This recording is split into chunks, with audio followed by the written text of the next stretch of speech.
My question is probably for Teresa. So we're putting a fund together, and the EA grant is to pay for the construction of the fund. But now you have to go out and raise money for the fund. What's the strategy? What's the size? Who are the LPs? Who are the investors in the fund? What are you thinking from that standpoint? Well, the idea behind the fund, it mirrors a pretty successful accelerator down in Dallas called the Health Wildcatters. And the way they raise their fund is they raise it annually. So once the fund is raised, now you have a continuous fund that's going to be raised every year for every new accelerator class. So the seed fund supports the accelerator. You raise $1 million, easier said than done, but you raise $1 million, 60% of the money goes toward running the fund, and 30% goes toward each of the members of the accelerator class. So there's a grant of $30,000. And then you pull back about $100,000 to be potentially the lead investor on the two most promising deals. That's the concept, and I stole probably from my friends down at the Health Wildcatters because it was a way to go out. You asked about the LPs. So the LPs, the way we've discussed it, would be some of the bigger companies that would like to outsource or leverage some of their research and development needs. And they'd really be paying for optionality in looking at those 10 deals that would come through a year. So they're not getting the classic, I invested $1 and I expect 10 times return. What they're really getting is an opportunity to see those funds those potential portfolio companies at a very low valuation. So they'll be into the, let's say 8% of a company that's coming into the accelerator. Could be different depending on the deal. But they're paying for that optionality so they get a first look at it and then they can follow on with more money later. Does that make sense? Yeah. Question? Okay, Bob, you're on.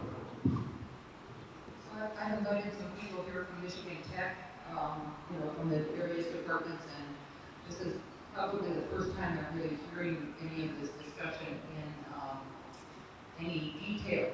So this question is for Jim and Patrick. How do you see the accelerator as a complement to what is going on at Michigan Tech?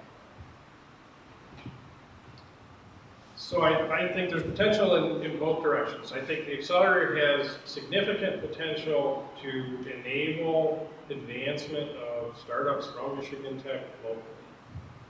History, 5 years ago, 2 years ago, we spent a lot of time developing our equity eligible startups, if you will, outside the local area, which is just simply inefficient and also ineffective because it's inefficient. We've had success, but it's no fun and it's not easy. If we can build a local support infrastructure for equity financeable entities, we can do more and do them faster because we don't have to be managing relationships remotely. We still will have to do that. Companies need to be where companies need to be. But if there's a more robust ecosystem here for equity financeable companies, we'll do more of them, and those that can be here will be more successful and faster. As those companies grow, and as other companies come into the accelerator and come into the region because of the accelerator, there's a tremendous opportunity for sponsored research growth at the university. One of the reasons we're focusing on advanced materials, among many of the reasons, is we have extensive intellectual and physical research. We have smart people that can solve our problems and fancy tools and toys that can be used to solve those problems. The companies will have to pay for that in a sponsored research context, but they don't have to capitalize the whole thing. So they don't have to buy the $1 million microscope, or they don't have to invest in the one in the world scientist to do it. They can, if you will, rent them for a period of time, and they're graduate students, and their postdocs and others. And so they will get a significant economies of scale by leveraging the assets of the university, the companies they built. The university will get sponsored research, which turns into graduate students, which turns into publications when appropriate. We have to manage proprietary interests, but in general, we've been very successful at being able to do that with early stage companies, established companies as well. So it's a tremendous resource for any companies that have the potential to become established locally, and it's a tremendous opportunity for sponsored research back into the institution to address the technological needs of the companies. And even in addition to the technological needs, the other needs like supply chain issues and other issues. The Mascoma plant, even though it didn't go as well as everyone was hoping, that was a tremendous illustration of the value of the supply chain information in the School of Public Resources and Environmental Sciences and the School of Business and how it can support a startup. There were other issues that caused that company not to succeed. But they leveraged heavily the resources at Michigan Tech, and those, we think of the College of Engineering, College of Science and Arts as the place where they're going to go. But the whole campus is a place where those companies can benefit from. And again, they can't have that person on their staff. They can't afford that person on their staff, but they can afford a graduate student. They can afford a month of that person, which provides significant benefit to Michigan Tech and significant benefit to the company in a very cost-effective way. Yeah, so just maybe on a little bit different note, but somewhat related. Part of what our consultants are going to look at and help us understand through this feasibility study is what type of advanced materials, advanced manufacturing clients we want to focus on. And when I say what type, I'm talking about their stage of development. So are they pretty early? What we call TRL 3 or 4 technology readiness level, or are they more advanced, such as some of the clients that Mike and Seamless have migrated towards working with, where they raise some capital, have a product, are in the market, and need help with commercialization. And then the second part of that is where are the clients that we're going to be looking to recruit coming from? And what we've asked these consultants to do is look, regionally within the state of Michigan, beyond that, throughout the whole Midwest, and then nationally, and even internationally. So we don't, we're not quite sure where this is all going to end up, but we want to explore all the options here because there's a chance we could be on one extreme or the other. We could be on the far end where we're bringing in Finnish companies who are in forestry bioproducts and looking for a way to enter into the U.S. market with specific products, right? That's one extreme. And then on the other is, of course, early stage companies who really want to leverage Michigan Tech's capabilities and help with research and development. But in the end, all of it, what it does is it helps raise the recognition, the visibility of Michigan Tech and our region, and helps us further plant that flag around advanced materials.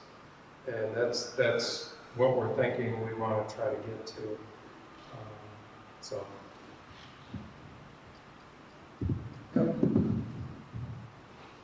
Yes.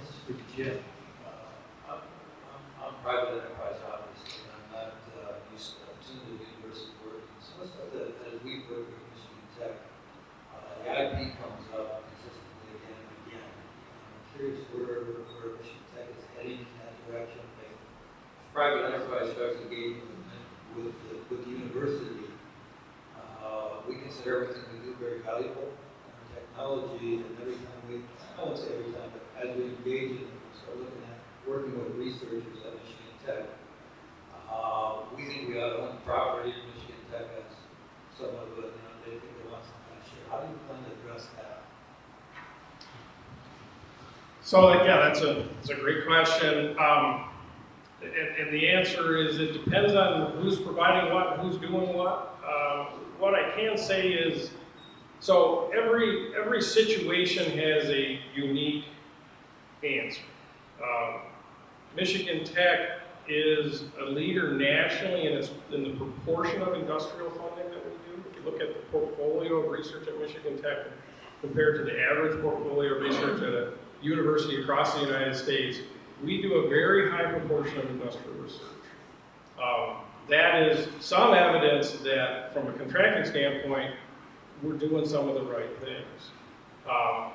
At least we're not sure what doesn't make it into my office, but among those things that make it into my office, I've been doing industrial contracting at Michigan Tech for about 15 years now, and I can count 3 projects that we've lost because of a standoff on intellectual property rights. Now maybe there's projects that we're not finding out about because it's dead on arrival and nobody bothers to have the conversation.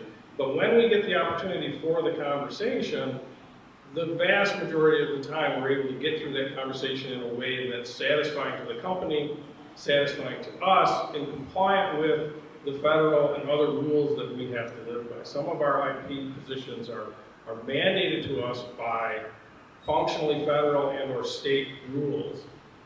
But we haven't experienced it that it's a barrier to doing contracting.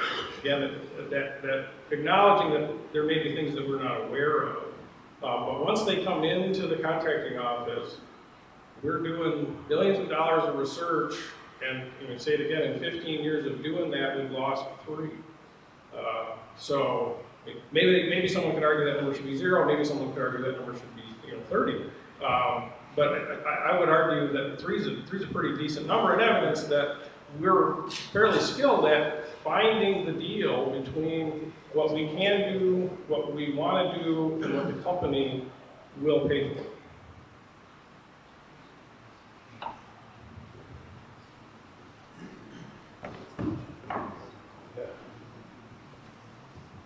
Thank you. This could be to any of you. From a state perspective, we realize the best place we can help is at a very early stage.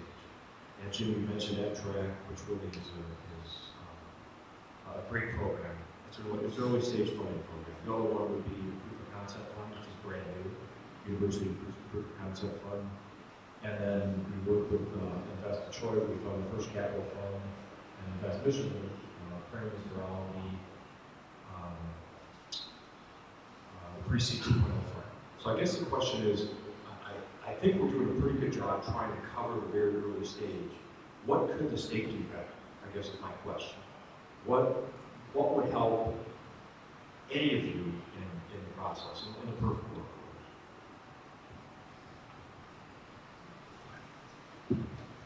Well, what I've noticed is that there isn't a lot of regional diversity, so the rural investments are probably limited, so that's one consideration.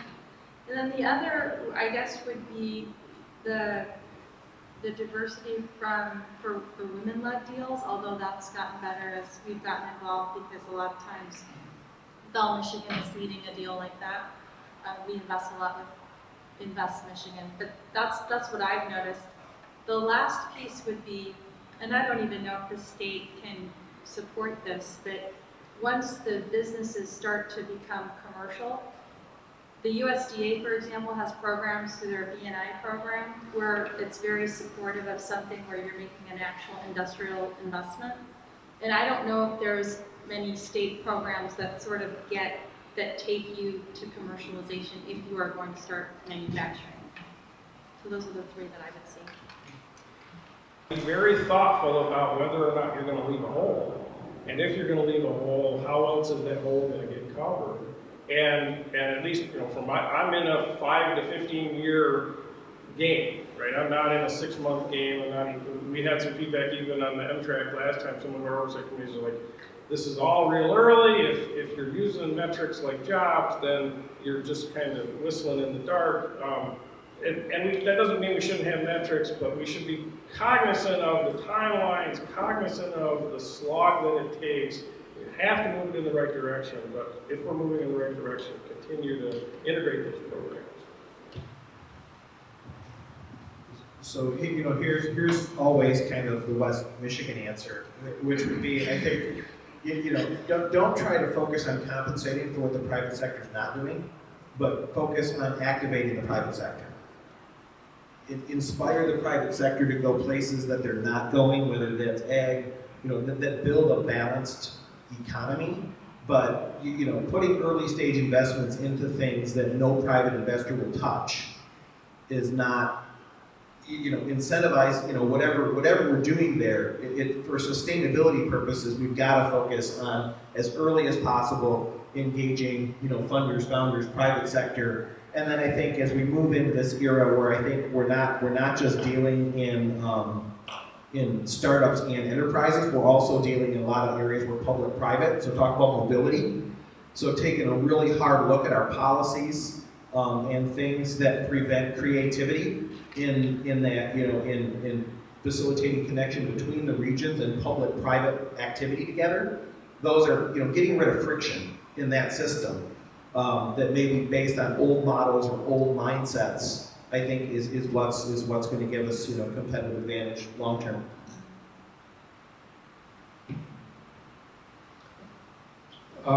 So I might add, I think, continued support of the UP-wide Economic Development Organization, which is a fantastic initiative that Ray and Brad are key players in. I think, we kind of have the opposite of what Mike has.